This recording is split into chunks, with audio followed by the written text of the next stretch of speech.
Y era la tierra que señoreaban en ese momento los llamados gigantes, que así los describe el Génesis en la Biblia, y que los denomina como los Nefilim, hijos de la tribu de Anak, y que generaban muchísimo miedo sobre las tribus que rodeaban justamente al asentamiento en donde estaban ubicados estos Nefilim. Era el 1200 antes de Cristo, y había un varón en Ur, en Caldea, llamado Abraham, cuyo Dios le dijo: deje todo y váyase, que le tengo una tierra prometida para usted. Pues resulta que este se vino dejando atrás todo de sí, pero naturalmente que la historia en ese sentido yo creo que no es muy explícita, porque él, como todas las tribus que vivían en el desierto, también era nómada. Simplemente él iba con su familia y con sus rebaños buscando pastos para poder engordar precisamente sus rebaños. Algunos historiadores dicen que simplemente él salió, aunque simbólicamente se dice que su Dios le dijo que se fuera, que le iba a dar una tierra prometida. Algunos historiadores afirman que simplemente él se vio empujado por una sequía y tuvo que salir de su lugar, de su territorio, que era Ur, en el que estaba permanentemente merodeando para buscar mejores pastos, y tuvo que enrumbarse justamente a la tierra de Canaán. Pues bien, era en 1200 antes de Cristo. Decíamos que allí, en esa tierra, estaban afincados los Refaim, que son los gigantes que describe la Biblia. Estos Refaim, o Nefilim, como se les denomina también, de acuerdo con otros estudiosos, eran los hijos de Dios, tal cual lo dice el Génesis. Es decir, era una raza superior, que de alguna manera su Dios, o ese ser supremo, los había puesto allí como parte de su genealogía, y es uno de los elementos sobre los cuales los defensores de la teoría de que esta tierra fue poblada por extraterrestres que influyeron en el proceso evolutivo y lo aceleraron para que el hombre descendiera de los árboles y se convirtiera en un ser bípedo y pensante, como es el Homo sapiens sapiens. Ellos estaban allí desde hacía muchísimo tiempo. Estamos hablando, según algunos historiadores, tranquilamente podemos hablar de 100.000 años antes de Cristo. Pero cuando esto sucedió era el 1200 antes de Cristo. Pues bien, este varón llegó allí, Abraham, que no era todavía Abraham, sino Abram, terminando en M, y entonces iba con su clan, y naturalmente que él era patriarca, era el jefe del clan, además de rey, pero también era sacerdote, porque en esa época, pues naturalmente ellos oficiaban como mediadores entre sus dioses lares, o sea, sus antepasados, y sus propias necesidades. Por lo tanto, el jefe de la familia, la cabeza de la familia, era considerada también un sacerdote, que oficiaba sus propios sacrificios para atraer el beneficio de esos dioses lares. Pero allá aparece este Dios que le dice: solamente soy yo, y yo soy el que soy, y no puedes adorar a nadie más. Y se puede decir que allí nació la primera religión monoteísta, aunque naturalmente que en Egipto ya se había dado esa tendencia. Recordarán ustedes cuando Amenofis se convirtió en Akenatón y que empezó a pregonar la existencia de un solo Dios. Esto hizo entrar en ira a los sacerdotes, que al final de sus días lo defenestraron, lo sacaron del poder y lo mataron. Recuerden que ahí viene Tutankamón, que restituye el antiguo culto a los dioses que siempre fueron sus dioses tradicionales. Entonces este Abraham decide aceptar lo que su Dios le dice, se declara monoteísta y se viene para acá. Al llegar allí encuentra pues estos Refaim, que naturalmente no querían salir de esa tierra. Y había un rey llamado Kedorlaomer, que era el que estaba en ese momento gobernando. Y este rey había avasallado todas esas tierras, se había asentado de una manera muy, muy sólida. Obviamente que capitaneaba pues también a unas huestes de gigantes. Y resulta que Abraham solamente quería pues su pedazo de tierra, el que le había prometido su Dios, y punto, nada más. Pero su sobrino Lot fue secuestrado por los hombres de Kedorlaomer, y entonces él escogió a 200 de sus mejores hombres, los armó, atacó a Kedorlaomer y lo venció. Cuando ya venía de regreso, se encuentra con un rey sacerdote que se llamaba Melquisedec y que reinaba sobre una ciudad llamada Salem, o Salem más bien, porque termina también en M y no aparece en ninguna parte con tilde. Pues bien, el rey de Salem era rey y sacerdote. Cuando llega Abraham no solamente le rinde homenaje a ese rey, sino que le paga los diezmos del botín que había obtenido tras vencer a Kedorlaomer, y Melquisedec le ofrece pan y vino. Se sella un pacto y lo bendice Melquisedec a Abraham y le dice pues que él es un escogido de Dios. Desde ese momento comienza, dijéramos, la saga del pueblo israelita de la mano de Abraham, que es su fundador, que es el racimo del cual nacen todos los vástagos. Pues en esas, Dios se le aparece y le dice, porque entre otras cosas, Abraham se alía con otros reyes de la zona, el de Sodoma, el de Gomorra y de otros sitios ahí, y van pues entre todos y vencen al otro. Y entonces el rey de Sodoma le dice, no, vea, ¿sabe una cosa? Quédese con el botín y devuélvame la gente, que ya él pues las había afilado en sus huestes. Él le dice, no, yo no me quiero quedar absolutamente con nada, yo le devuelvo todo. Solamente voy a recibir lo que mis hombres han comido y se acabó el cuento, le devuelvo todo. Ante este gesto parece que Dios entonces ve que es un verdadero justo y le dice que lo va a premiar. Dice, pero ¿qué me vas a premiar, Señor? Si todo lo que tengo se va a quedar con él Elíasar, que era uno de sus sirvientes, porque no tengo descendencia. Entonces Dios le dice, no te preocupes, que tu descendencia, mira ese cielo, mira la cantidad de estrellas que hay allá. Tu descendencia será más nutrida que esa cantidad de estrellas que estás viendo. Abraham le creyó. Desde ese momento se le considera pues el padre del pueblo israelí. De él y de su unión con Sara nace Isaac, de su unión con Agar nace Ismael. Ismael es el padre de los musulmanes, nacido pues de la relación con Agar, que era una esclava, y que le había sido entregada esta esclava a él por su esposa Sara, ante el hecho de que ella, ya siendo una mujer anciana, pues no iba a poder parir. Entonces dijo, pues por lo menos que tenga descendencia por este lado. Le entregó su esclava, ella tuvo un hijo, y cuando el pequeño empezó a crecer, Sara se sintió celosa y la expulsó. Después de esto, entonces ella queda embarazada, y viene Isaac. A Isaac, que se ve a punto de ser sacrificado por su padre ante el requerimiento de ese Dios que le dice, sacrifícamelo. Y cuando está a punto de matarlo, pues Dios le dice, no, ya he probado tu fe, quédate tranquilo. Y entonces de Isaac nacen Esaú y Jacob. Jacob le virla los derechos de primogenitura a Esaú, cuando éste regresa de una cacería muerto de hambre y éste está haciendo unas lentejas, y le dice, te cambio la progenitura por un plato de lentejas. Así sucede. Jacob se queda entonces con la progenitura, que le confería todos los derechos como patriarca del clan, ayudado por su madre, que lo viste con una piel de cabra, porque resulta que Esaú era muy peludo y entonces ya Isaac estaba viejito, viene y lo toca para corroborar que en efecto es Esaú en el momento en que oficialmente le transfiere la primogenitura, pero al estar disfrazado se le entregó fue justamente a Jacob, que tiene que huir, servir por allá en Madián, se casa con 2 hermanos, bueno, ya toda esa historia la conocemos, pero bueno, eso solamente como para ilustrar un poquito. Lo cierto del caso es que ya ubicados allí, se desarrolla toda esa historia de esa familia, hasta que José es vendido por sus hermanos y va a Egipto. En Egipto se vuelve poderoso, viene por sus hermanos, se lleva a la familia, crece el pueblo, se vuelve esclavo de los egipcios y luego viene Moisés y lo libera, a traerlo de regreso a esa tierra prometida. Pero lo interesante de todo este cuento no es tanto si Abraham fue el padre de este pueblo y de todo lo que se desarrolló a partir de allí, sino ese sitio en el que él recibió el pan y el vino, y ese personaje extraño al que le entregó los diezmos del botín que había obtenido tras su victoria contra Kedorlaomer, que así se llamaba, Kedorlaomer es la cosa, y entonces ya él se queda con esa tierra. Pero entonces aquí empieza una historia que es una de las historias más intrigantes, más hermosas, más extrañas y que aún hoy está vigente. Resulta que ese Melquisedec, rey de Salem, es un hombre supremamente extraño. De acuerdo con lo que dice pues la Biblia, aparece solamente en 3 partes de la Biblia.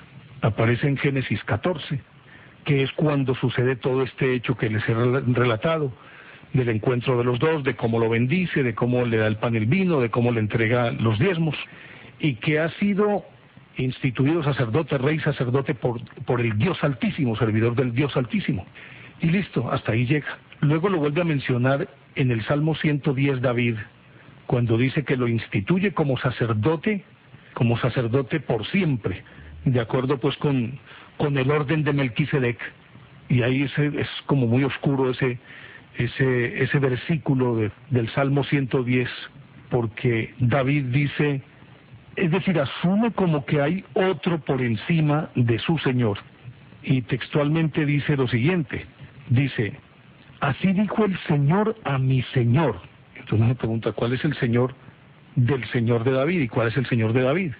Y entonces aquí en esta dice, el Señor ha jurado y no cambiará de parecer, tú eres sacerdote para siempre según el orden de Melquisedec. Vuelve a aparecer Melquisedec. Y luego en Hebreos 7, Pablo hace una digresión un poco más amplia sobre ese personaje de Melquisedec, pero ya seguimos hablando de esta historia aquí en Enigmas del Mundo. Estamos en Enigmas del Mundo. De acuerdo entonces con lo que dice Pablo en la epístola a los Hebreos, que es donde se vuelve a mencionar y de una manera más amplia y más precisa, pues de acuerdo con eso, de acuerdo entonces con lo que dice Pablo en la epístola a los Hebreos, que es donde se vuelve a mencionar y de una manera más amplia y más precisa, pues de acuerdo con eso, lo primero que llama la atención, y que sería bueno leer como este fragmento, dice, este Melquisedec, estamos hablando en el capítulo 7 de la carta a los Hebreos, dice, este Melquisedec, rey de Salem y sacerdote del Dios Altísimo, salió al encuentro de Abraham, que regresaba de derrotar a los reyes, y lo bendijo. Abraham a su vez le dio la 10ª de todo. El nombre de Melquisedec significa en primer lugar rey de justicia y además rey de Salem, esto es decir, rey de paz. No tiene padre, ni madre, ni genealogía, no tiene comienzo ni fin, pero a semejanza del Hijo de Dios permanece como sacerdote para siempre. Consideren la grandeza de ese hombre, a quien nada menos que el patriarca Abraham dio la 10ª del botín. Ahora bien, los descendientes de Leví que reciben el sacerdocio tienen por ley el mandato de cobrar los diezmos del pueblo, es decir, de sus hermanos, aunque estos también son descendientes de Abraham. En cambio, Melquisedec, que no era descendiente de Leví, recibió los diezmos de Abraham y bendijo al que tenía las promesas. Es indiscutible que la persona que bendice es superior a la que recibe la bendición. En el caso de los levitas, los diezmos los reciben hombres mortales, en el otro caso los recibe Melquisedec, de quien se da testimonio de que vive. Hasta podría decirse que Leví, quien ahora recibe los diezmos, los pagó por medio de Abraham, ya que Leví estaba presente en su antepasado Abraham, cuando Melquisedec le salió al encuentro. Después, aquí en Hebreos 7, sigue contando entonces que simplemente esa orden del sacerdocio según Melquisedec es continuada por Jesús, que no pertenece, es tal vez una forma de explicar que Jesús, sin ser de la tribu de los levitas, sino que creo que era de la tribu de Judá, no podía ser investido sacerdote, porque solamente los descendientes de Leví podían ser o podían ingresar al servicio de Dios, y Jesús evidentemente no era de esa tribu. Pero entonces se justifica su entronización como sacerdote rey, que es la otra connotación, porque los otros levitas eran simplemente sacerdotes, pero nunca. Recuérdese que cuando ya se instalan en la tierra prometida, Samuel, viene la época de los jueces, que son los que rigen el pueblo, luego vienen los reyes y se separan los dos poderes, los sacerdotes de la monarquía, aparece Saúl como primer rey, y ya los sacerdotes, es muy claro que están al servicio de Dios, pero no gobiernan. En cambio, Melquisedec es sacerdote rey, y esa continuidad la recibe Jesús como sacerdote rey, de acuerdo con lo que dice en Hebreos, para justificar su entronización como rey y sacerdote. Este Melquisedec dice sin genealogía, sin padre, sin madre, y aún vive. Es uno de los personajes más extraños de la Biblia, porque como decía, solamente se mencionan esas 3 partes. Ya lo dije en Génesis, en el Salmo 110 y en Hebreos. Sin embargo, tiene una incidencia extraordinaria, a pesar de su aparición tan fugaz. Y algunos pretenden, los estudiosos de la Biblia pretenden que ese Melquisedec era el mismo Jesucristo, que vivía desde el inicio de los tiempos, cuando dice, y Dios era el Verbo, y el Verbo estaba con Dios, y el Verbo se hizo carne, posteriormente cuando habla de Jesús. Entonces, por lo tanto, dice Melquisedec, era Jesús en el Antiguo Testamento. Y la alegoría la completan con el hecho de que él le da pan y vino a Abraham, recordando un poco, asociándolo un poco con lo de la última cena. Entonces dicen, simplemente es Jesús en otro tiempo. Sin embargo, otra vertiente dice que no, que era un ser humano, que apareció en una coyuntura histórica y que era un rey sacerdote supremamente poderoso y que estaba al servicio del Dios Altísimo. ¿Pero cuál Dios Altísimo? Recordemos que en aquella época las tribus que vivían en el desierto eran evidentemente paganas. Todavía estaba en embrión la formación de la iglesia judía, es decir, del judaísmo como religión, basado en un culto monoteísta, apenas estaba en ciernes. Entonces, ¿a cuál Dios Altísimo le estaba sirviendo ese Melquisedec? Si lo miramos a Melquisedec como ese rey sacerdote poderosísimo que gobierna en un sitio en donde están afincados los gigantes hijos de Dios, de acuerdo con la descripción que de ellos se hace en la Biblia.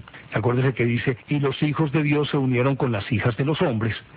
Y algunos quieren ver en ese fragmento la justificación de cómo evoluciona la raza humana, que después de que los hijos de Dios se aparean con las hijas de los hombres, entonces realmente el hombre adquiere esa condición espiritual de hijo de Dios.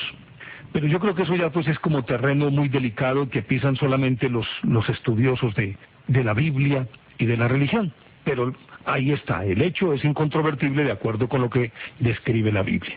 Entonces, ese personaje que gobierna en un sitio en donde viven los gigantes hijos de Dios, y que esos gigantes hijos de Dios desaparecen de la noche a la mañana, y aunque han hurgado por toda esa tierra tratando de encontrar vestigios, algunos tímidamente han asomado de la tierra, pero en forma de dientes, es decir, se han encontrado dientes que al ser analizados y reconstruyendo a escala, la persona que pudo poseer un diente de estas características se tiene que asumir que eran gigantes de más de 3 metros. Entonces, con esos indicios, algunos afirman que en efecto allí vivieron unos gigantes. Pero entonces Melquisedec, ¿quién era? ¿Era otro hijo de Dios? ¿De dónde apareció? ¿Cómo apareció?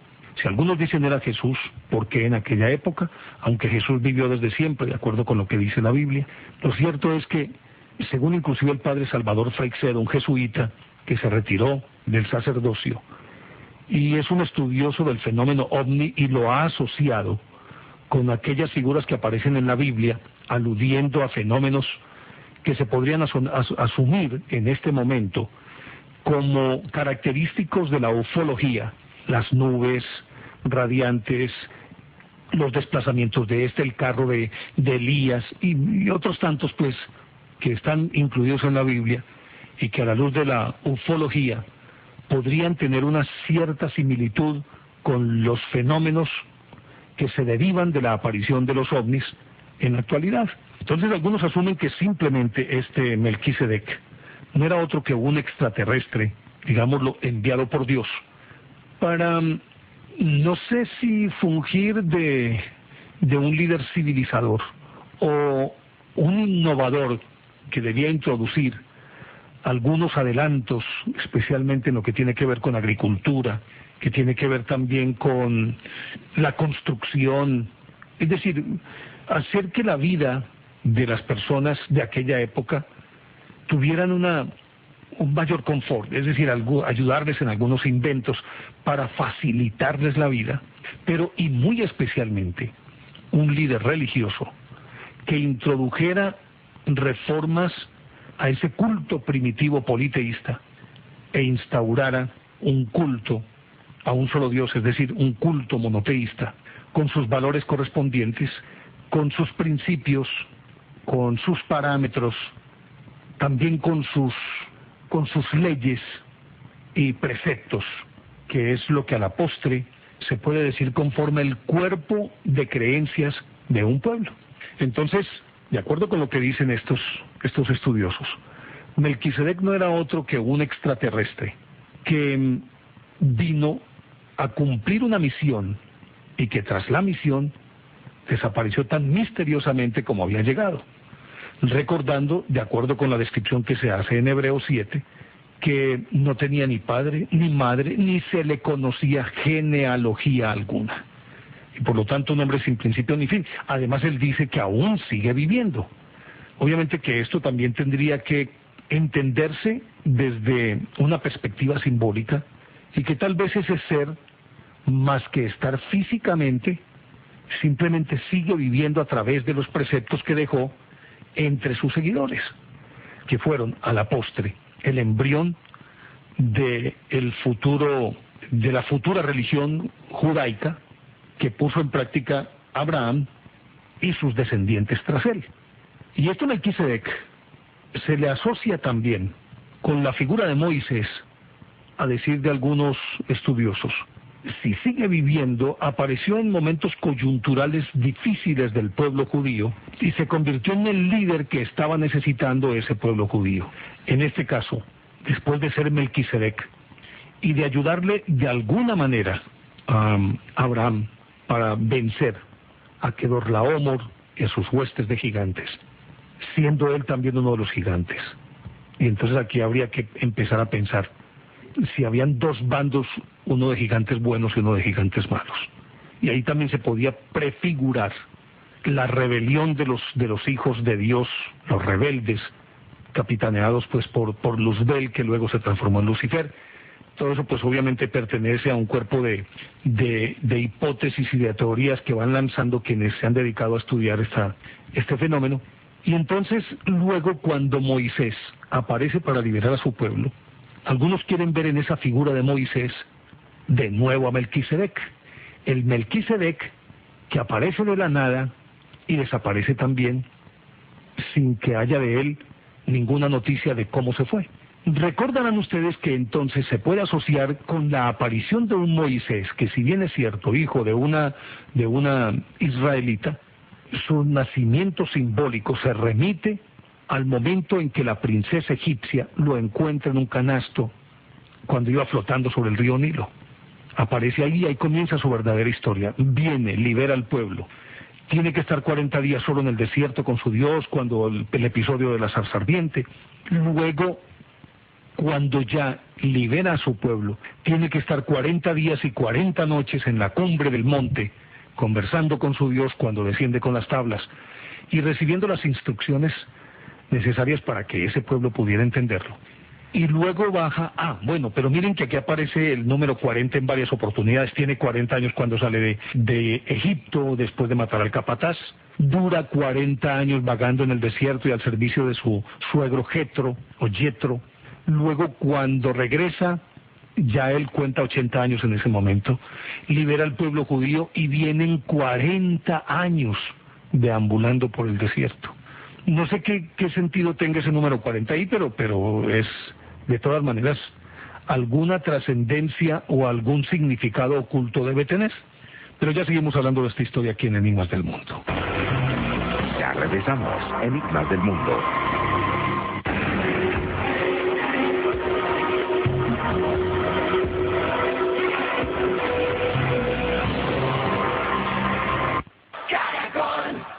Si usted quiere un computador nuevo en el Banco Caja, de ese periplo de 40 años por el desierto, capoteando todas las dificultades, sorteando todos los problemas, liderando a un pueblo levantisco, a un pueblo gruñón, inconsecuente y todo lo que ustedes quieran.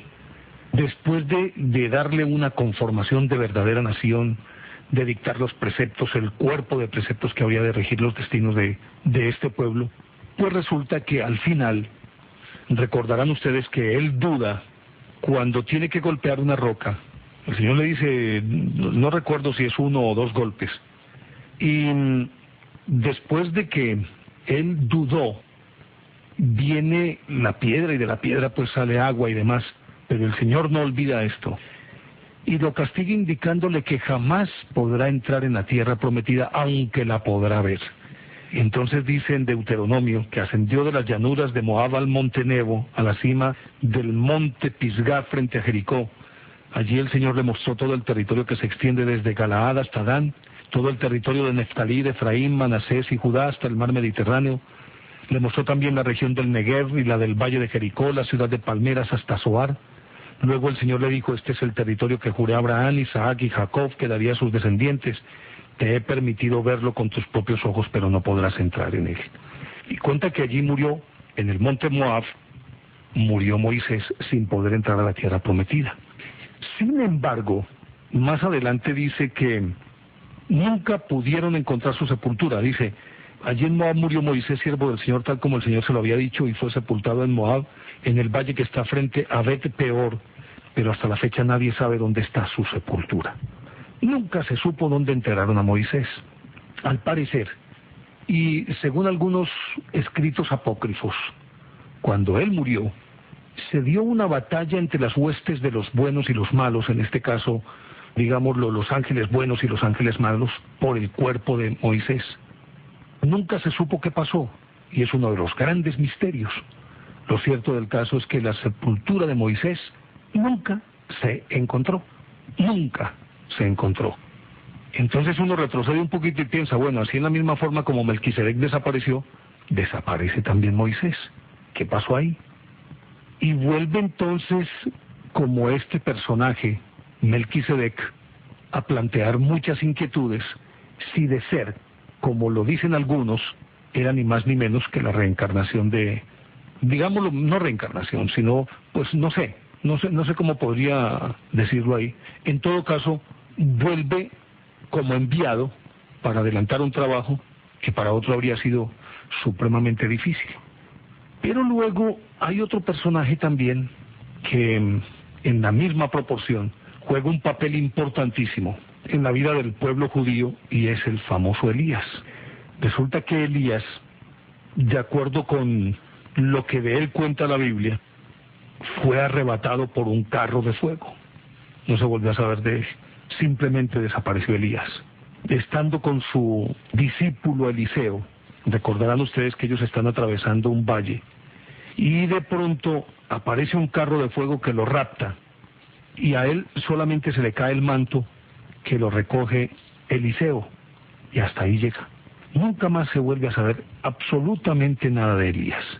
Pero de acuerdo con su incidencia en la vida del pueblo judío, fue también, o su aparición en la vida del pueblo judío, fue también un momento de una coyuntura muy, muy especial, en la que la decadencia moral, en la forma como los judíos se habían dedicado a adorar dioses extranjeros, hizo que un personaje como él tuviera que aparecer en ese momento justo para tratar de poner o de meter en cintura a esos descarriados que en ese momento estaban siendo infieles con el pacto que ellos habían de alguna manera firmado con su Dios.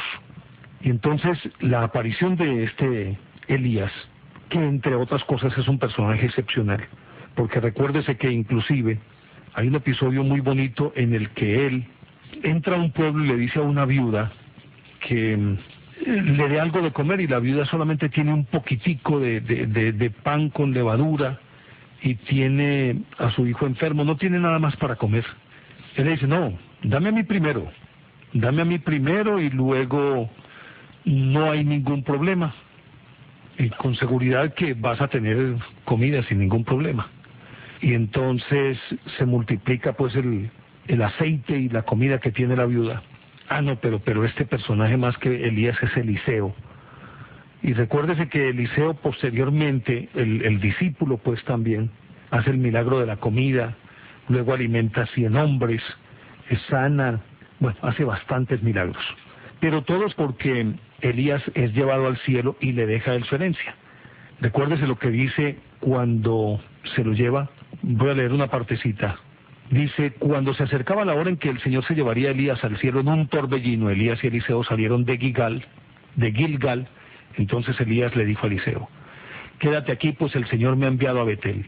Pero Eliseo le respondió, tan cierto como que el Señor y tú viven, te juro que no te dejaré solo.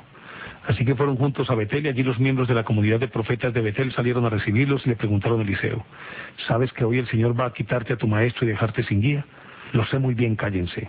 Elías por su parte volvió a decirle, quédate aquí, Eliseo, pues el Señor me ha enviado a Jericó. Pero Eliseo le repitió, tan cierto como que el Señor y tú viven, te juro que no te dejaré solo. Así que fueron juntos a Jericó. También allí los miembros de la comunidad de profetas de la ciudad se acercaron a Eliseo y le preguntaron: ¿sabes que hoy el Señor va a quitarte a tu maestro y dejarte sin guía? Lo sé muy bien, cállense. Una vez más Elías le dijo: quédate aquí, pues el Señor me ha enviado al Jordán. Pero Eliseo insistió: tan cierto como que el Señor y tú viven, te juro que no te dejaré solo. Así que los dos siguieron caminando y se detuvieron junto al río Jordán. 50 miembros de la comunidad de profetas fueron también hasta ese lugar, pero se mantuvieron a cierta distancia frente a ellos. Elías tomó su manto y enrollándolo golpeó el agua. El río se partió en dos, de modo que ambos lo cruzaron en seco. Aquí podemos ver otra vez una cierta alegoría a lo que sucedió con Moisés también cuando parte el Mar Rojo. Al cruzar, Elías le preguntó a Eliseo: ¿qué quieres que haga por ti antes de que me separen de tu lado? Te pido que sea yo el heredero de tu espíritu por partida doble, respondió Eliseo. Has pedido algo difícil, le dijo, pero si logras verme cuando me separen de tu lado, te será concedido, de lo contrario no. Iban caminando y conversando cuando de pronto los separó un carro de fuego con caballos de fuego, y Elías subió al cielo en medio de un torbellino. Eliseo, viendo lo que pasaba, se puso a gritar: Padre mío, carro y fuerza conductora de Israel, pero no volvió a verlo. Entonces agarró su ropa y la rasgó en dos. Luego recogió el manto que se le había caído a Elías, y regresando a la orilla del Jordán golpeó el agua con el manto y exclamó: ¿Dónde está el Señor, el Dios de Elías? En cuanto golpeó el agua, el río se partió en dos y Eliseo cruzó. Al verlo, los profetas de Jericó exclamaron: el espíritu de Elías se ha posado sobre Eliseo. Entonces fueron a su encuentro y se postraron ante él rostro en tierra.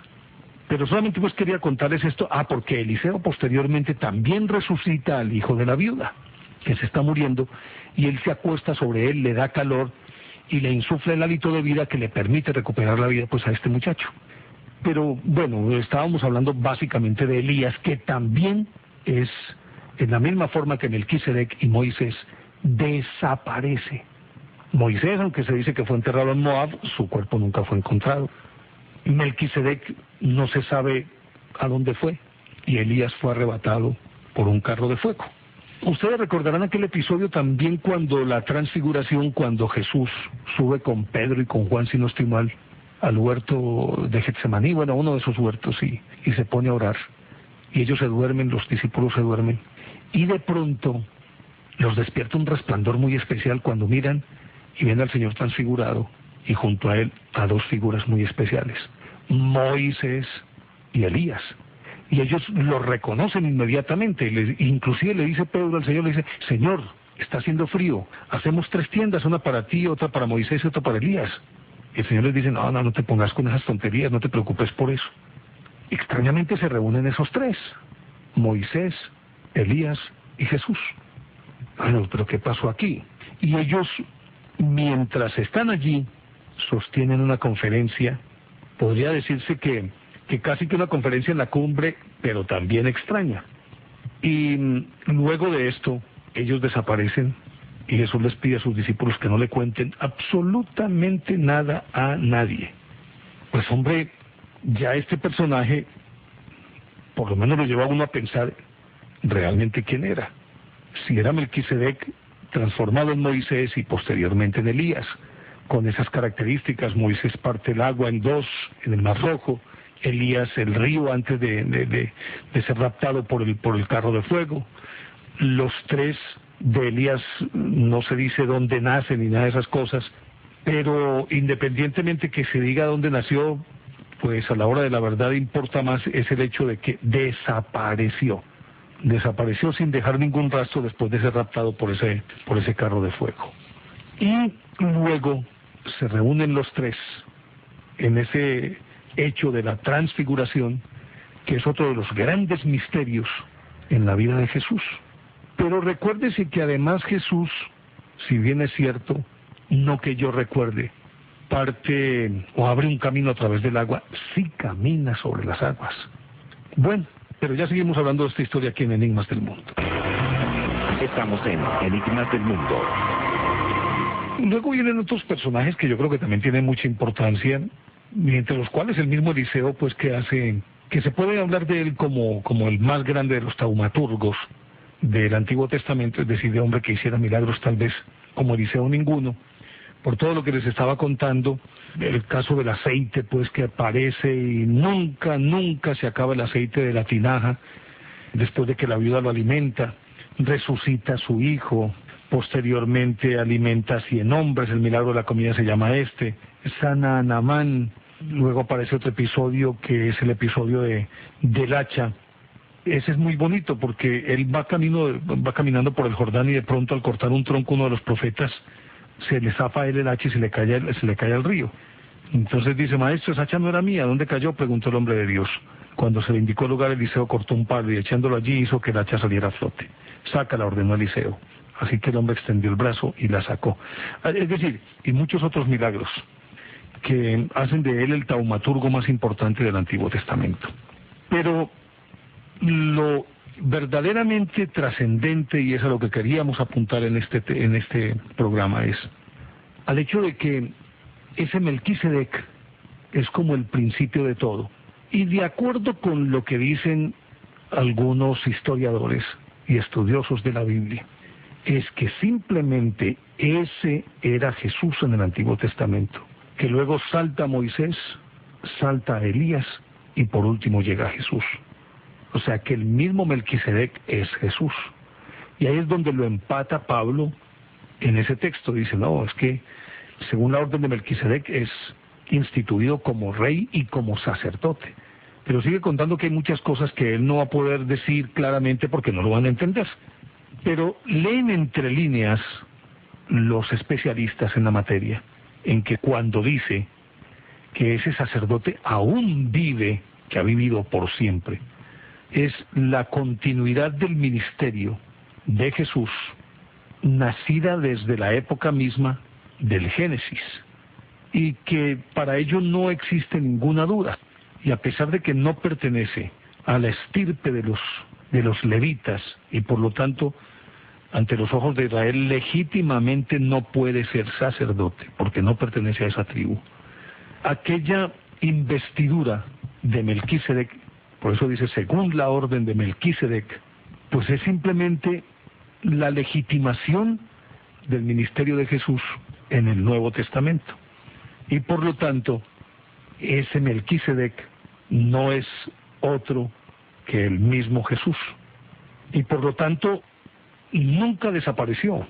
Tal vez en algunos tramos de la historia salió del escenario como para permitir el devenir natural con las cosas buenas y las cosas malas de ese pueblo judío, para permitir que ese pueblo, él mismo por sí mismo, se fuera decantando hacia esa purificación necesaria que exigía Dios como su pueblo escogido. Pero él no interfería, excepto en momentos coyunturales como en el caso de Elías, como en el caso de Moisés, y muy especialmente cuando ya llega Jesús, cuando aparece Jesús en la historia del pueblo judío. Aunque de Jesús se sabe dónde nació, cómo nació, recuérdese que también al final él no muere, como en su momento se dice de Melquisedec, que no tiene principio ni tiene fin, que no se sabe absolutamente nada de él. Como en el caso de Moisés, que no obstante lo que dicen las escrituras, él murió, su cadáver jamás fue encontrado, y realmente no se tiene una certeza absoluta de su muerte o de cómo ocurrió, ni cuándo ocurrió, ni en qué forma ocurrió. No, simplemente es un hecho extraño, desaparece y punto, y no hay nada más que decir. Y luego Jesús resucita, en la misma forma en que esta de pronto desaparece. Dice, en el caso de los levitas los diezmos los reciben los hombres mortales, en el otro caso los recibe Melquisedec, quien se da testimonio de que vive.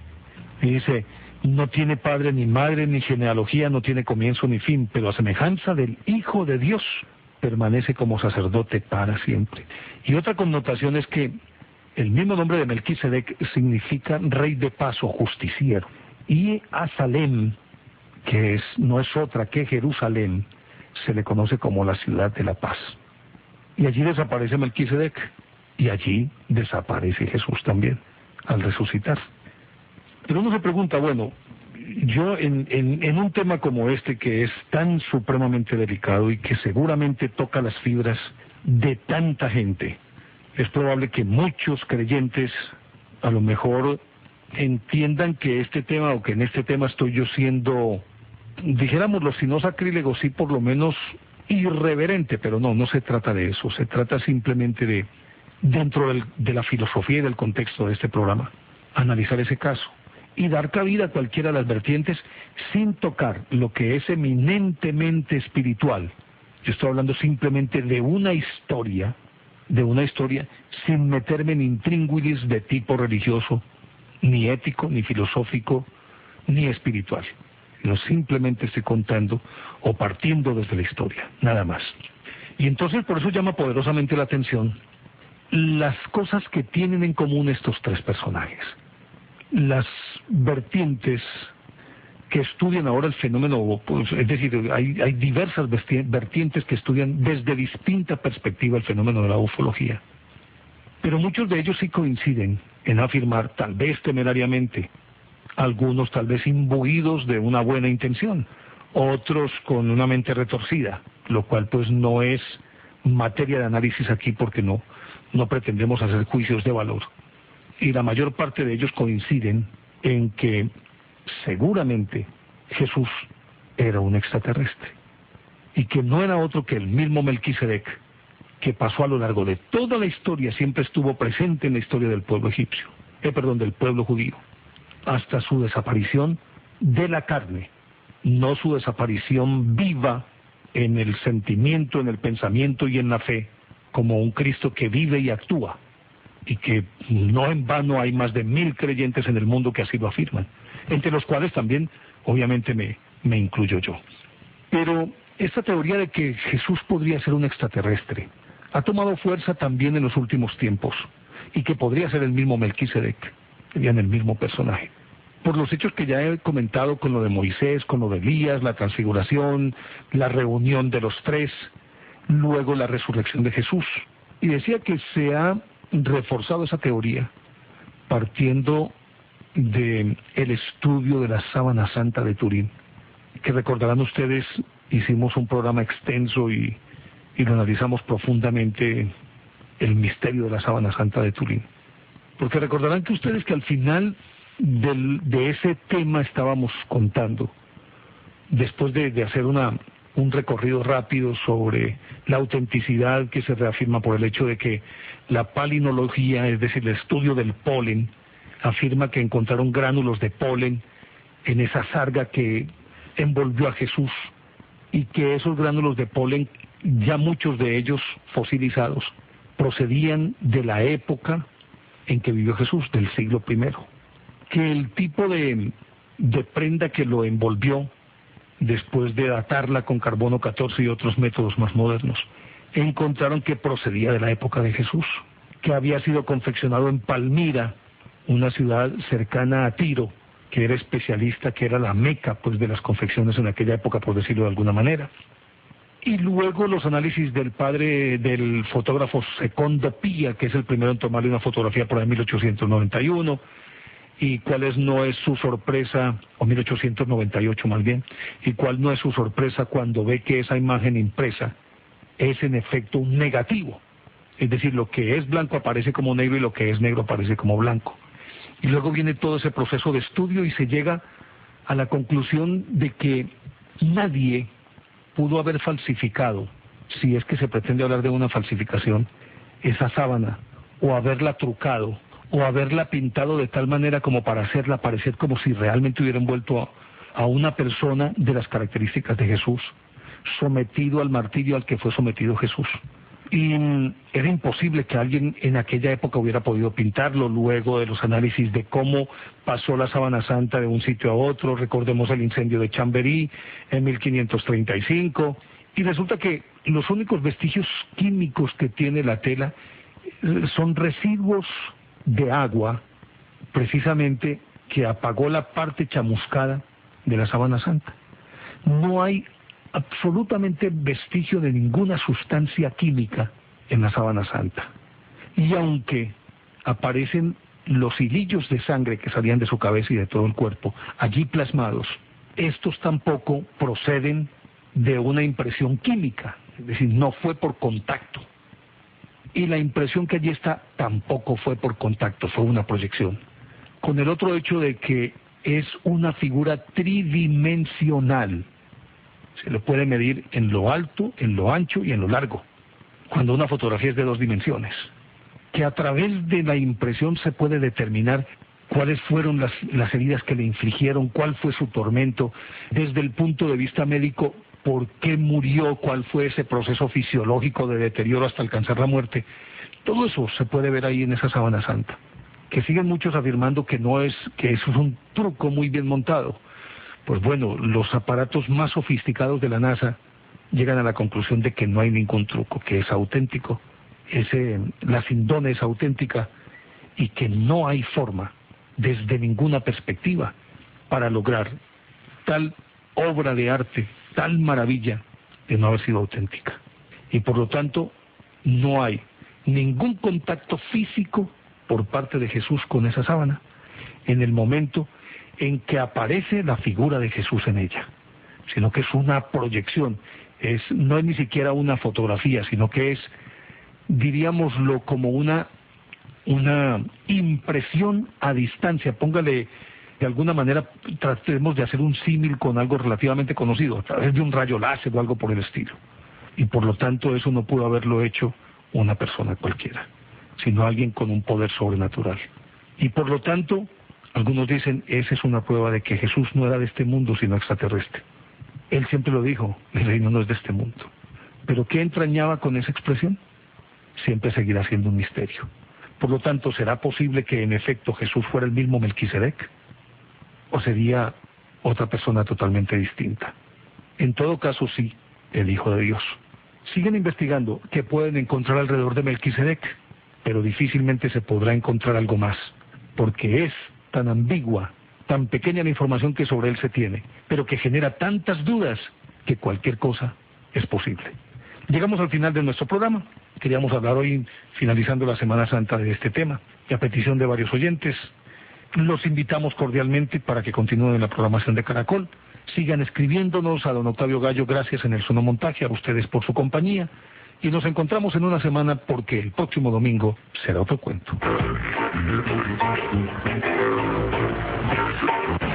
Caracol Radio, Enigmas del Mundo, Néstor Armando Alzate.